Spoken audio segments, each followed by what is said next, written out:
इथे सकाळीच विड्याने कोबीची भाजी कापली आणि कोबीच्या भाजीचा आज बेज होता, दुसरं काही नाही हो. आज कोबीची भाजी म्हटलं करून बघू आणि लगेच त्यांना एका साईडला पाणी ठेवून दिलं, कारण की त्यांना उशीर झाला होता. मग इथं लगेच आमच्या इथल्या मुलांनी आवाज दिला.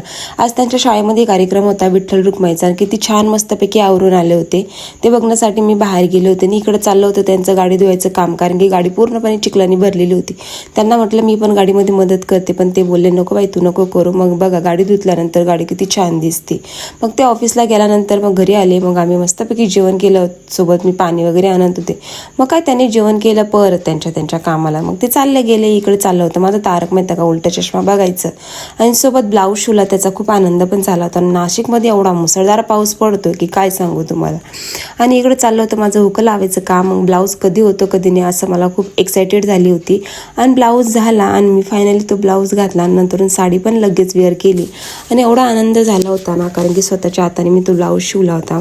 खूप जास्त आनंद झाला होता. कशी वाटते ही साडी? सध्या इन्स्टावरती खूप ट्रेंडिंग साडी आहे आणि मी अशीच साडी घातली. मस्तपैकी शायनिंग मारायचं काम चाललं होतं. सोबतच माझ्या बहिणीला पण फोन केला की मी ही साडी घेतली, अय्यो कशी दिसते ही साडी, तू पण सांग. ती पण बोलली खरंच खूप छान दिसते ही साडी. आणि मग काय एवढा सारा पसारा आवरायचा मला खूपच कंटाळा आला, कारण की तो ब्लाऊज शिवला त्याचे सगळे धागे इकडे तिकडे पडले होते. मग घेतला संध्याकाळी स्वयंपाक करायला लावले होते बाबासाहेबांचे गाणे. मग स्वयंपाक करता करता चालली होती आपली बाईगिरी, म्हणजे थोडा डान्स चालला होता. आणि मग काय ते आले ऑफिसवरून, मग आम्ही जेवण वगैरे केलं. परत मी त्यांना साडी घालून दाखवली. असा होता माझा आजचा दिवस. थँक्स वॉच माय व्हिडिओ.